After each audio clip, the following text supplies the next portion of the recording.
CoolKid versus Colossus. A question that truly got people wondering who would actually win in this fight. A corrupted child that came from the world of Forsaken, or the unstoppable demonic entity that originated from the disaster. But we're not going to compare him from the disaster game. We're going to compare him from Outcome Memories. There is so much to talk about when it comes to their power level, their abilities, what their weaknesses are, everything all around. To start this, we're going to split this off into 4 different categories: CoolKid, Colossus, map advantages, and how would they do against each other. First off, we're gonna start off at the Forsaken side. From Forsaken lore, CoolKid is a corrupted child, like I said before. He was abandoned as a child, being left on the doorstep of 007, a notorious hacker. He took him under his wing, selling burgers off the street, then eventually gave him the Cool GUI program, the hacker program that 007 uses. After that, he suddenly disappeared, then being corrupted in the Forsaken universe. That's pretty much a quick summary of his backstory. He looks like a weirdly red-looking creature, always constantly smiling and laughing whenever he kills people, treating Forsaken like a game. His punch deals about 25 to 26 damage. His stamina is 110, with his sprint speed being 28. He also has 800 health, making him a killable entity. He also consists of 3 different abilities: Corrupt Nature, Walk Speed Overdrive, and Pizza Delivery. Corrupt Nature throws a corrupted block. It goes through walls and deals around 15 damage. This ability also applies slowness 1 for 4 seconds. After using this ability, it has a 16-second cooldown. Next ability is Walk Speed Overdrive. This makes CoolKid lunge forward at high speeds, giving the burning debuff and dealing around 30 to 50 damage, depending how far your target is. This ability doesn't drain any stamina when in use. Unfortunately, he's not able to make any sharp turns while he's using this attack, so if used far away, it's pretty easy to step away from his attack. This ability has a 20-second cooldown. And now for his final ability, Pizza Delivery. This ability summons 2 pizza workers that are completely corrupted. They always know where exactly the survivor is hiding, so these minions are quickly used to find and locate survivors. If they land a hit on a survivor, they deal around 15 damage. They also apply Burning 1 alongside with Slowness 3. Slowness 3 only lasts for 3 seconds, and the burn does a total of 20, so in reality,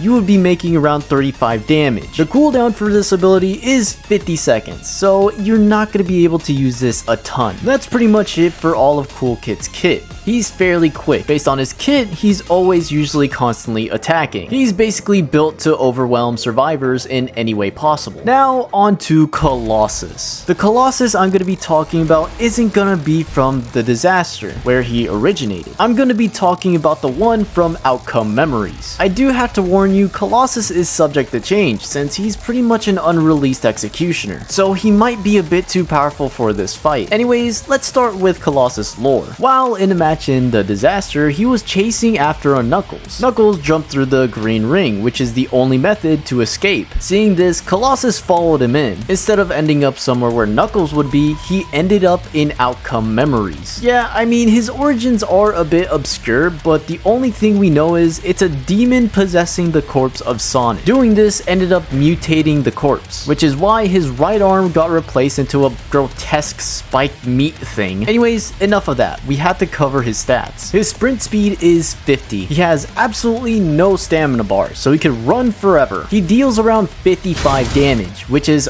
already so much. And a health bar doesn't exist, so he can't be killed. But just for the sake of making things fair, we're just gonna make his health just the same as CoolKid's. As his passive, he's pretty much able to climb anything. Alongside with this, if he ever gets stunned, once his stun state is finished, he gets a small speed boost. It really just depends how long he gets stunned. The longer the stun, the longer speed boost will last. Colossus has 4 abilities: Charge, Grab, Indicator, and Block.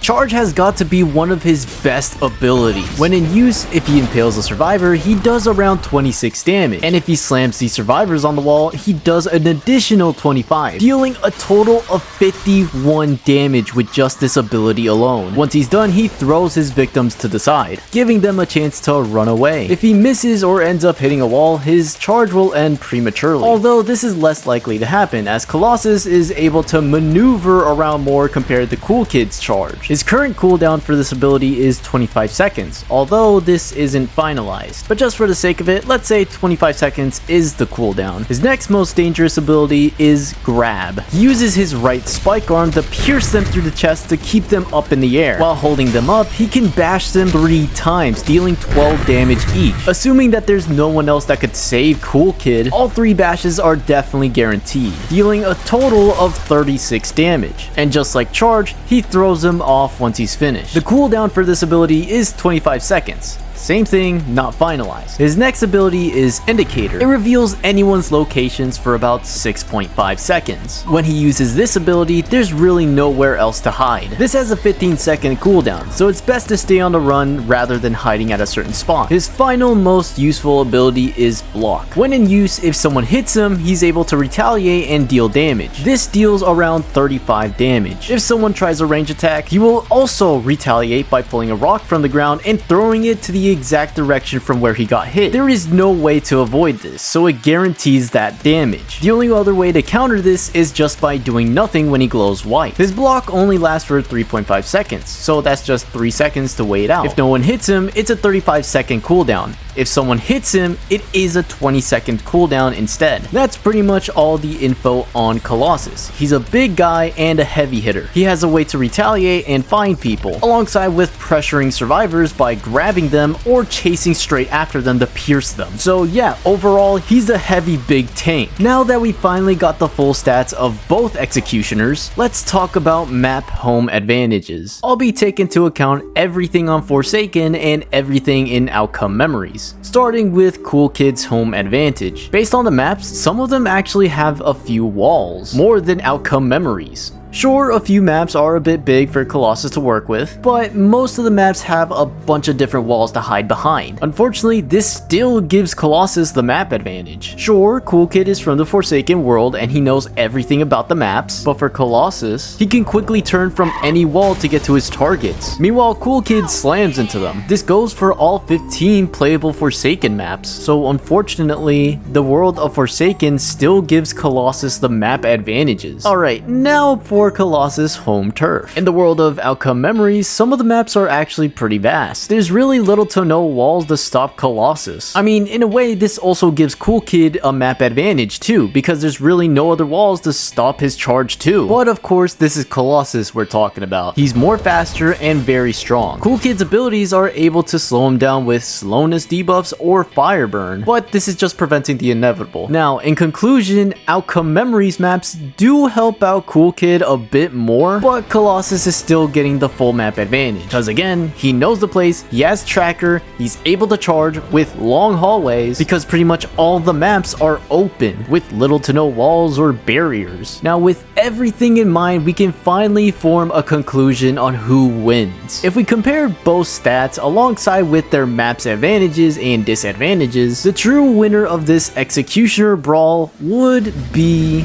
Colossus. Yeah, sorry, Colossus wins this by a ton. Even with or without health to make things fair, he would still win. He's a heavy tank who runs pretty fast. He has abilities that do the same amount of damage or more than CoolKid's. And for crying out loud, his punch does even more damage than CoolKid's. CoolKid has no other way to counter Colossus. All of his movesets are pretty much offensive. Even if he summons pizza delivery men to help him out, Colossus is able to use his charge to spike up to 3 survivors, basically including both pizza guys plus CoolKid. And then there's the charges that I was talking about when I was talking about the maps. CoolKid's charge only goes on a straight line, so all it takes is just stepping to the side. Colossus is able to fully maneuver around during his charging phase, so he can't just step to the side or hide behind a wall. He could just easily move around and then just spike you. The only things that are helping CoolKid survive longer are just his ability debuffs. All of them give slowness and all of them give burning, both of which slow down Colossus. But either way, just like I said,